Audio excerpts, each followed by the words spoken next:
નમસ્કાર મિત્રો, સ્વાગત છે મીરા એકેડેમીમાં. હું દિશાંત પટેલ. આજે ફરીથી પોલિટીના એક સરસ મજાના ટોપિક સાથે આપણે હાજર થઈ ગયા છીએ. બરાબર છે. તો લાસ્ટમાં આપણે સમાનતાના અધિકારો ભણી ચૂક્યા બધા જ, એમાં આરક્ષણની ડિબેટ પણ ભણી ચૂક્યા, રાઈટ. સ્વતંત્રતાના અધિકારમાં સૌથી મહત્વપૂર્ણ અનુચ્છેદ એનો અનુચ્છેદ 19 જે આપણે ભણી ચૂક્યા. બરાબર છે. હવે નેક્સ્ટમાં આપણે 20, 21, 22 ભણવાના છે. બરાબર. જો હવે મૂળભૂત અધિકારો મેં તમને કહ્યું હતું કે નાગરિકોને તો મળે જ છે, પણ એક અપરાધી પણ નાગરિક જ હોય, રાઈટ.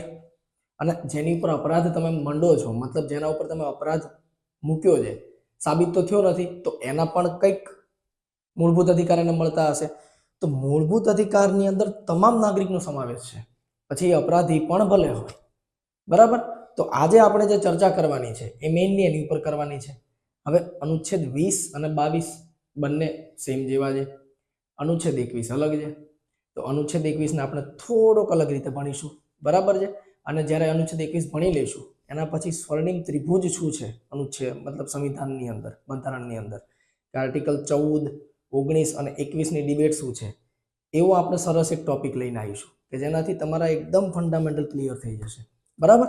તો ચલો આજની જે ચર્ચા છે એ આરોપીઓ ઉપર. બરાબર. જુઓ તો હવે 19 આપણે ભણી ચૂક્યા, રાઈટ. તો એ 20મો અનુચ્છેદ. હવે અનુચ્છેદ 20 ની અંદર એકચ્યુઅલમાં 3 પેટા પ્રકાર છે. કયા કયા? તો કે 20(1), પછી છે 20(2) અને પછી છે 20(3). ત્રણેય આની અંદર જ છે. બરાબર. કહીશું તમને કઈ કઈ રીતે છે. તો જો પહેલી વસ્તુ શું કહે છે કે આરોપીને મળતા અધિકાર. તો આ જે આરોપીને મળતા અધિકાર છે એ એકચ્યુઅલમાં એ રીતનું છે કે આરોપ જ્યારે તમારી ઉપર લગાવવામાં આવે, એટલે કે તમને આરોપી ઠેરાવવામાં આવે જ્યારે, બરાબર ને, આરોપ મૂકવા પર આરોપીને અધિકાર. આનો મતલબ આવો થાય.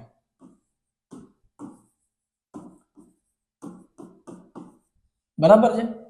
હવે જો એની અંદર તમને કયા કયા અધિકાર આપ્યા છે, તો કે પહેલી જ વસ્તુ શું કહે છે, તો કે ભાઈ કાયદાને પાછલી પરિસ્થિતિમાં લાગુ પાડી શકાશે નહીં. હવે જો ધ્યાનથી સમજો, કાયદાને પાછલી પરિસ્થિતિમાં, તો આનો મતલબ એવો થાય છે કે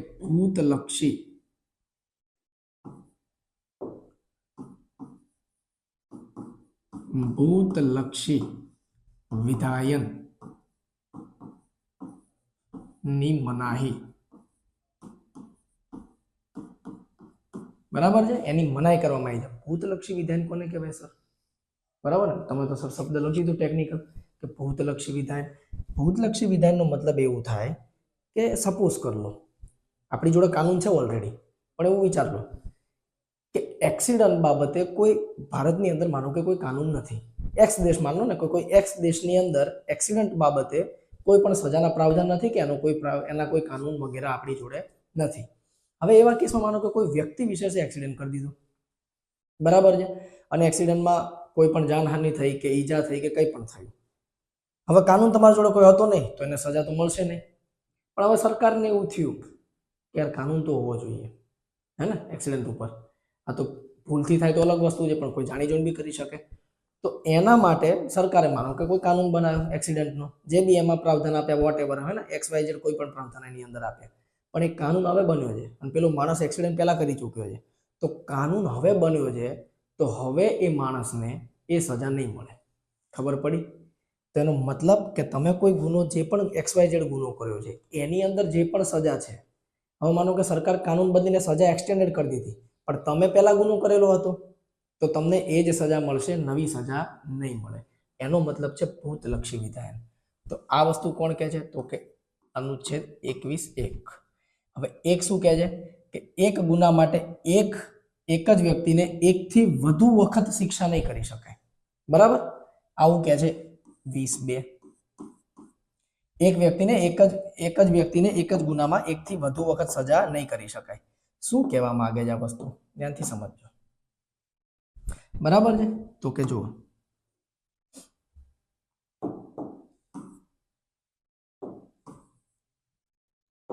હવે કોઈ કેસ લો તમે દાખલા તરીકે, હા, કે જો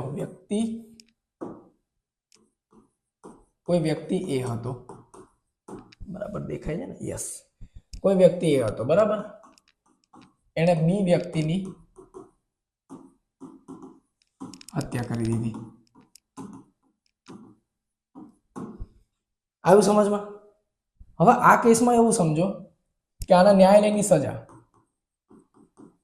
ન્યાયાલય દ્વારા સજા સમજી લો કે 14 વર્ષની મળી,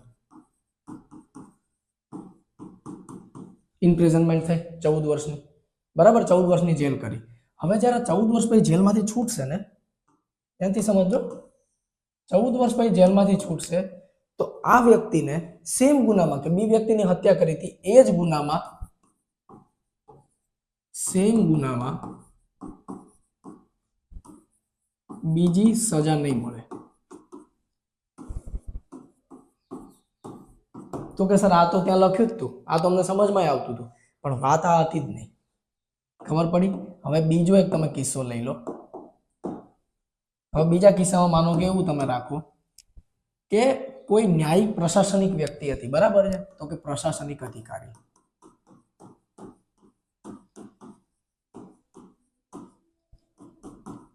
જો આણે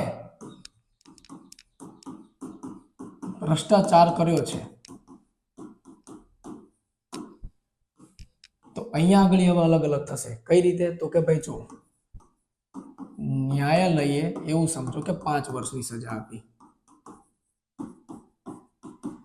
અને વિભાગીય સજા એટલે કે જ્યાં જગ્યાએ નોકરી કરતો હતો ને, વિભાગીય સજા, એ લોકોએ સમજો કે 5 લાખનો દંડ આપ્યો અથવા તો પીએફ જપ્ત કરી લીધું.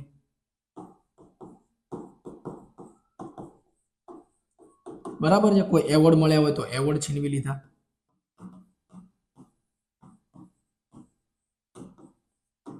તો જો ન્યાયાલયે એક સજા આપી એને અને બીજી સજા કોણે આપી?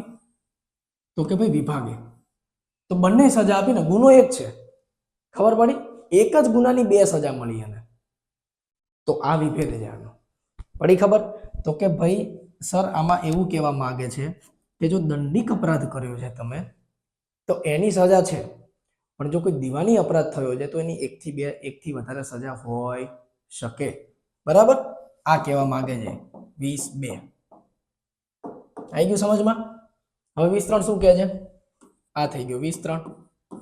તો કે જેના ઉપર ગુનાનો આરોપ મૂકવામાં આવ્યો હોય એ વ્યક્તિને પોતાના જ વિરુદ્ધ સાક્ષી આપવાની ફરજ પાડી શકાશે નહીં. મતલબ આને કહેવાય આત્મઅભિશંસન. આત્મઅભિશંસન એટલે કે ગુનેગારને તમે એ ફરજ નહીં પાડી શકો કે ભાઈ તું શું કહે કે તારો ગુનો તું સ્વીકાર. હવે એના માટે માનો કે પોલીસ કસ્ટડીમાં તમને ખબર છે કે ટોર્ચરિંગ વગેરે બધું જ થાય છે, પણ એની લીગલ પરમિશન નથી. એટલા માટે જ જે કસ્ટડીની અંદર, માનો કે પોલીસ કસ્ટડીની અંદર જે બયાન ગુનેગાર આપે ને એને કોર્ટની અંદર લીગલ ગણવામાં આવતું નથી. અને એટલે જ લીગલ ગણવામાં નથી આવતું. કેમ? કેમ કે ત્યાં આગળ એ શંકાઓ હોઈ શકે કે આને ટોર્ચર કરીને, કાં તો કોઈ મારપીટ કરીને, કાં તો કોઈ દબાવીને, ધમકી આપીને કે કોઈ પણ કારણોસર એને ગુનો કબૂલ કરાવવામાં આવ્યો હોઈ શકે, એવું બની શકે. પડી ખબર? પણ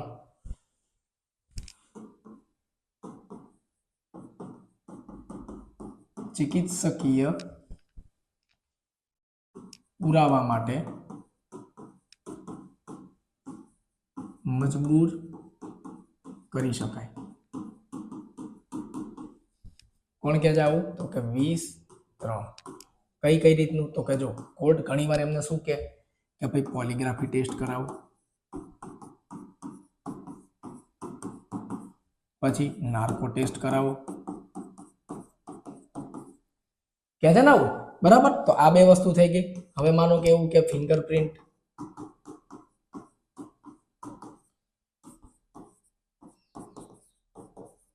ફેસ રેકોગ્નિશન,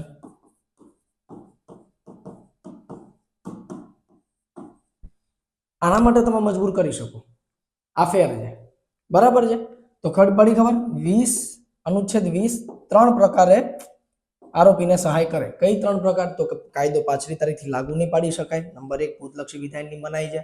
નંબર 2 શું કહે છે કે એક જ ગુનામાં એક જ વ્યક્તિને એકથી વધારે વાર સજા નહીં આપી શકાય. અને 3 શું કહે છે કે ગુનેગારને આત્મ અભિશંસન માટે મજબૂર નહીં કરી શકાય. પણ એની 3 શરતો જે આપણે જોઈ લીધી.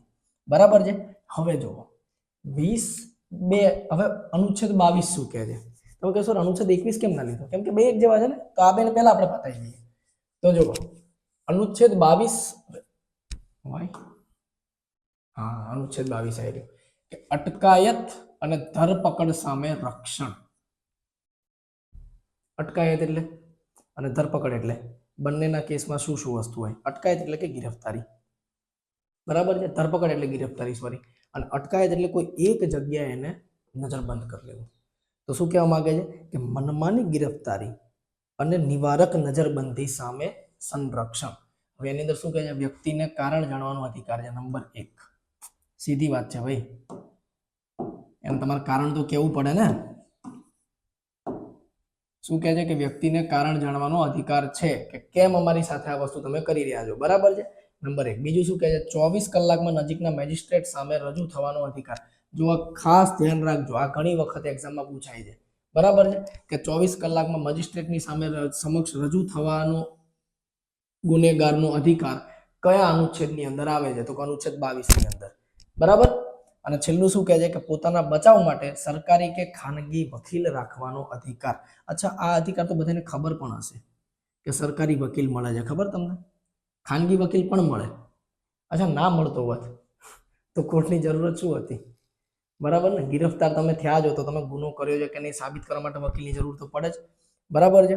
અને નોંધ શું છે કે નોંધ ગુનો થયો હોય એવી પરિસ્થિતિમાં શંકાને આધારે અટકાયતમાં વધુમાં વધુ 3 મહિના, જોજો, એટલે કે 90 દિવસ સુધી જ એને રાખી શકાય અટકાયતમાં. અટકાયતનો મતલબ શું?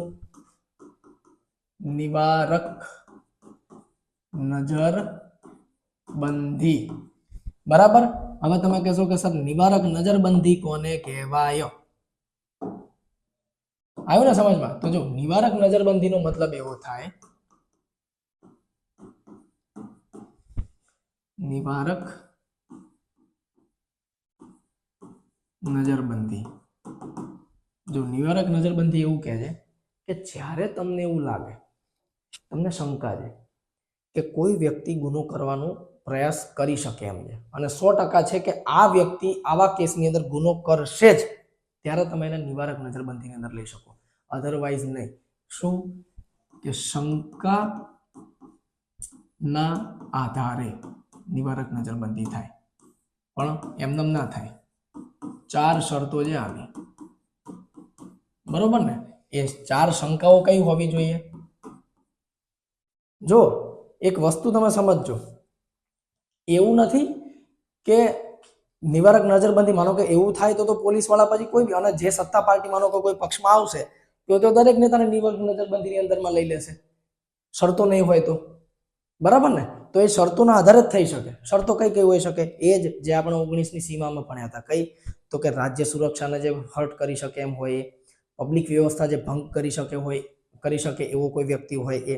ત્રીજું, વિદેશી રાજ્યો સાથે મિત્રતાપૂર્ણ સંબંધ છે તમારા, અને એ કેસમાં એ પર્ટિક્યુલર વ્યક્તિ કે નેતા કે કોઈ પણ અધિકારી કે જે આ દેશનો નાગરિક છે એ નાગરિક એના વિશે ખરાબ બોલે ત્યારે, અથવા તો આવશ્યક સેવાઓની આપૂર્તિમાં બાધા ઉત્પન્ન કરે એવો કોઈ માણસ હોય તો કે પહેલી વસ્તુ શું થઈ?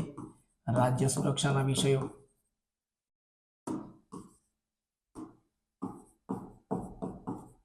રાજ્ય સુરક્ષા. બીજું શું થઈ? લો એન્ડ ઓર્ડર, એટલે કે કાનૂન વ્યવસ્થા અને લોક વ્યવસ્થા, બરાબર છે. ત્રીજું, વિદેશી મિત્ર દેશ ના વિષયમાં. અને ચોથું, બાધા, એક મિનિટ,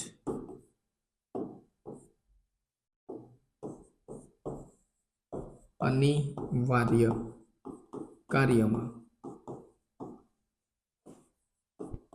બાધા ઉત્પન્ન ન થાય. એવા વિષયો. આ 4 સપોર્ટમાં હશે તો થશે. હવે એક્ઝામ્પલ આપું હું તમને, બેસ્ટ એક્ઝામ્પલ. હવે જો આનું એક્ઝામ્પલ આપણી જોડે છે કયું, તો કે ભાઈ એક્ઝામ્પલ અનુચ્છેદ 370 હટાવવાની પ્રક્રિયા. કોને કોને કર્યા હતા, હે ને? કોને કોને કર્યા હતા એની અંદર? મહેબૂબા મુફ્તીને કર્યા હતા, નિવારક નજરબંધીની અંદર લીધા હતા, છે ને? તો એ બધાને ત્યારે અચ્છા અત્યારે ઉમર અબ્દુલ્લાની સરકાર છે ને ત્યાં આગળ, તો એમને પણ શું કહે કે નિવારક નજરબંધીના આધારે લીધા હતા. કેમ? કેમ કે એ લોકો ચાહતા હતા કે 370 રહે, જ્યારે કે સરકારની મનસા હતી કે 370 હટી જાય. હવે આમાંથી કયો વિષય એમાં આગળ આવ્યો હશે? તો કે જો બે વિષય આવે છે. એક આવે છે લો એન્ડ ઓર્ડર. 370 હટે તો જ કાશ્મીરનો લો એન્ડ ઓર્ડર સચવાયો હતો, નંબર 1. બીજો શું આવે તો કે રાજ્ય સુરક્ષા. કેમ કે લો એન્ડ ઓર્ડર જ મેન્ટેન નતો તો રાજ્ય સુરક્ષા ખતરામાં હતી. એના માટે સરકારે 370 હટાઈ અને એ બાનું કાઢી અને અમને નિવારક નજરબંધીની અંદર લીધા. પડી ખબર?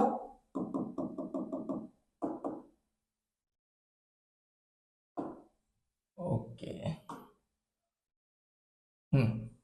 હવે શું કહે છે એના પછી કે પોતાના બચાવ માટે ખાનગી વકીલને લઈ શકે છે. હવે બાકી બધું તો તમને ખબર જ છે કે કઈ કઈ વસ્તુ છે. હવે જો ધ્યાનથી સમજો, આ જે 90 દિવસ છે ને, એ 90 દિવસ સુધી તમે હિરાસતમાં રાખી શકો, નજરબંધીમાં રાખી શકો, પણ જેવું 90 દિવસ ઉપર જશે તમારે હવે એક કમિટી બનાવવી પડશે અને એની પાસેથી તમારે પરવાનગી લેવી પડશે. હવે 3 સદસ્ય કમિટી હશે. કમિટીમાં કઈ કઈ રીતના લોકો હશે તો કે જો રાજ્યમાં હાઈકોર્ટના જે જજ છે એની પેનલ બની શકે, હયાત જજ પણ હોઈ શકે, કાં તો રિટાયર્ડ જજ પણ હોઈ શકે, બરાબર? બીજું એ ના હોય તો જે કાનૂનને સારી રીતે જાણે છે, જે કાનૂનવિદતા છે, જે કાનૂનવેદા છે, એ લોકોની એક કમિટી બનશે અને એ જો આગળ પરમિશન આપશે તો તમે 90 દિવસથી વધારે અટકાયતમાં રાખી શકશો, બરાબર છે? તો જુઓ આ જે નિવારક નજરબંધી છે એ નિવારક નજરબંધી સમવર્તી સૂચિનો વિષય છે.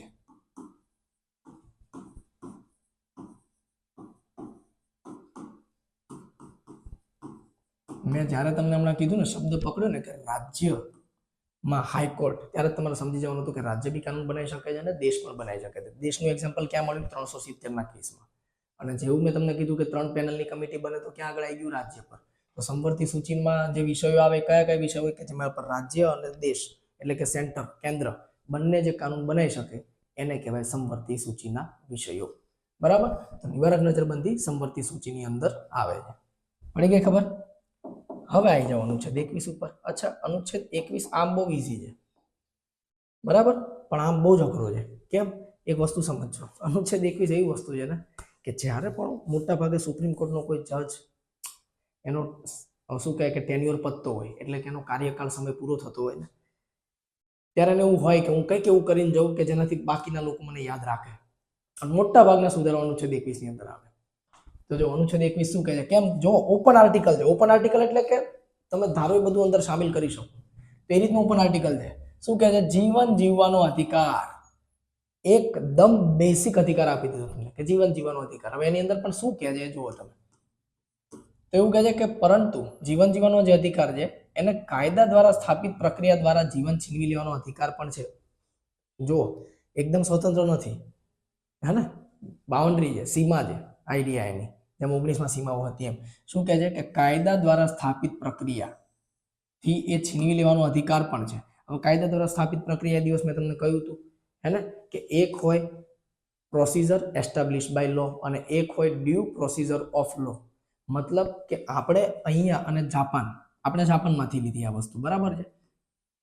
અને ભારતમાં પણ એ જ ચાલે છે કે કાયદો જે છે ને એ રીતની પ્રક્રિયા થશે. જ્યારે કે અમેરિકા શેની ઉપર ચાલે છે કે ડ્યુ પ્રોસિજર ઓફ લો. મતલબ કે પેલા પ્રક્રિયા બનશે અને એના આધારે આપણે લો બનાવીશું. પરિસ્થિતિ જે રીતે કહેશે ને એ પ્રમાણે લો બનશે. જ્યારે કે ઇન્ડિયામાં શું છે કે લો બની ગયો છે, હવે એની ઉપરથી જે પરિસ્થિતિ આવશે એ લો પ્રમાણે ચાલે છે કે નહીં એ જોવામાં આવે છે. તો સીધી વસ્તુ છે, આટલું જ કહે છે. હવે જો આટલેથી છે ને મોન છે, પણ યુપીએસસી 2024 આ જ વર્ષે, એટલે ગયું 2024 તો યુપીએસસી 2024 છે ને બહુ જોરદાર પ્રશ્ન પૂછ્યો હતો આ વખતે, એકદમ ઈઝી. આવો પ્રશ્ન યુપીએસસીમાં આવે નહીં પણ આવી ગયો હતો કે નીચેનામાંથી જીવન જીવવાનો અધિકાર કયા અનુચ્છેદની અંદર આવે છે? તો અનુચ્છેદ 21 ની અંદર. પણ યુપીએસસી જેવું પૂછી શકે તો મે બી એવું પણ તો બની શકે કે કોન્સ્ટેબલ પણ તમને એવું પૂછી લે, બરાબર ને? તો બીજા કયા કયા અધિકાર આની અંદર સામેલ થાય છે તો એ જોઈ લેજો. જો તો બીજા અધિકાર કયા કયા છે? જીવન જીવવાનો અધિકાર તો છે જ, એના સિવાય વિશેષ અધિકાર કયા કયા છે અહીંયા આગળ હું તમને પાડી દઉં એનું, હે ને? અન્ય અધિકારો કે જે જીવન જીવન અધિકાર જોડે જોઈન્ટ થઈ જાય છે એટલા માટે અન્ય અધિકાર છે, બરાબર છે? તો જુઓ, દેખાય છે ને? હા, નંબર 1 સ્વચ્છ પર્યાવરણ, સ્વચ્છ પર્યાવરણનો અધિકાર મળે છે, બરાબર? પછી નિંદ્રાનો અધિકાર, નિંદ્રા એટલે કે ઊંઘવાનો અધિકાર છે. નંબર 3 નિજતાનો, નિજતા એટલે પ્રાઇવસી, બરાબર છે? નિજતાનો અધિકાર, પ્રાઇવસીનો અધિકાર. તો આ 3 અધિકાર તમને મળે છે આના થ્રુ એક્સ્ટ્રા. હવે આમાંથી કઈ બી પૂછી શકે તમને કે ઊંઘવાનો અધિકાર નીચેનામાંથી કયા આર્ટિકલની અંદર આપેલો છે? તો આની અંદર ખબર છે ઊંઘવાનો અધિકાર જેવો બેઝિક અધિકાર કેમ લીધો છે? અન્ના આંદોલન વખતે બાબા રામદેવ રામલીલા મેદાનમાં બેસી ગયા અને કે અમારી માગો પૂરી કર્યા વગર અહીંથી હલશું નહીં. અચ્છા, બધા હોઈ ગયા હતા રાત્રે અને એકદમ પોલીસ આવી અને લાઠીચાર્જ કરી દીધો. તો બાબા રામદેવ કોર્ટમાં જતા રહ્યા. અચ્છા, એ વખતે જે સુપ્રીમ કોર્ટના જસ્ટિસ હતા, આઈ થિંક હું નામ ભૂલું છું, પણ એ એમના ટેન્યુઅર એમનું પતતું હતું. તો એમણે નિંદ્રાના અધિકારને અનુચ્છેદ 21 ની અંદર નાખી દીધું. પડી ખબર? તો એ રીતે નિંદ્રાનો અધિકાર અનુચ્છેદ 21 ની અંદર એડ થયેલો છે. હવે મે બી આ તો તમે નહીં જ ભૂલો, હે ને? 100%, બરાબર? જો હવે 21A એ કેમ આવ્યો એ તમે સમજો. 21A એમને નથી આવી ગયો આપણા અનુચ્છેદની અંદર. 21A એટલા માટે આવ્યો કે એના માટે સંવિધાનિક સંશોધન થયું અને સંવિધાનિક સંશોધનથી આપણે આને આમાં લીધો છે. એક જ મિનિટ ઉભા રહેજો, ક્યાં કાનું હશે? હા, કે 86માં બંધારણીય સુધારા 2002માં આપણે એને સંવિધાનની અંદર સામેલ કર્યો. અને અધિકાર શું કે છે? તો કે એ એવું કહે છે કે 6 થી 14 વર્ષના બાળકોને મફત શિક્ષણ, આવ્યું ને અહીંયા આગળ હતું છે, મફત અને ફરજિયાત શિક્ષણ આપવામાં આવશે. જો હવે તમે જેટલા અધિનિયમ જોશો આની ઉપર શિક્ષણના, એ બધા જ 2002 પછી તમને દેખાશે. જેમાંનો એક શું કહે કે શિક્ષા અધિકાર અધિનિયમ જે છે એ આની ઉપરથી બનેલો છે. જો અધિનિયમ તમારે એ રીતે આવવાના છે નહીં, બરાબર? પણ જો પૂછી જવાય તો તમને ખબર પડવી જોઈએ. અને બંધારણીય સુધારા તો તમારા સિલેબસનો પાર્ટ જ છે એટલે તમને ખબર હોવી જોઈએ, બરોબર છે?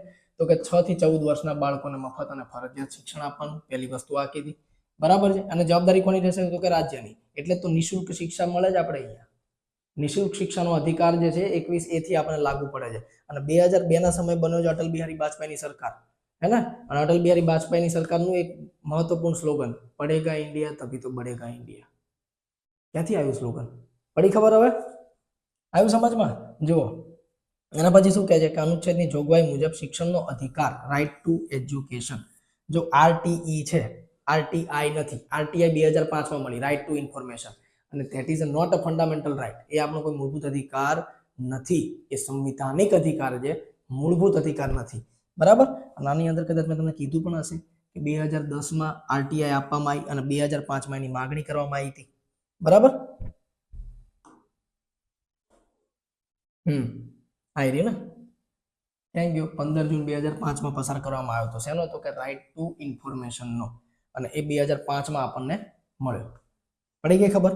બસ, તો આ જ હતા આપણા અનુચ્છેદ 20, 21 અને 22. 21 ઉપર થોડીક ડીપ ચર્ચા કરીશું પણ જ્યારે સ્વર્ણિમ ત્રિભુજ ભણીશું ત્યારે. ત્યાં સુધી વેઇટ કરો, કાં તો ઉત્સુકતા ઓર જગાવો ભણવાની, બરાબર છે? તો આજનો આ વિડીયો અહીંયા આગળ પૂરો થાય છે. હોપ કે કન્સેપ્ટ બધા સમજાઈ ગયા હશે, બરાબર છે? અને આવી જ રીતના કન્સેપ્ચ્યુઅલ લેક્ચર્સ જોવા માટે મીરા એકેડમીની ચેનલને લાઈક કરો, શેર કરો અને સબસ્ક્રાઇબ કરો. તો મળીએ આવતા લેક્ચરે. જય હિન્દ, જય ભારત.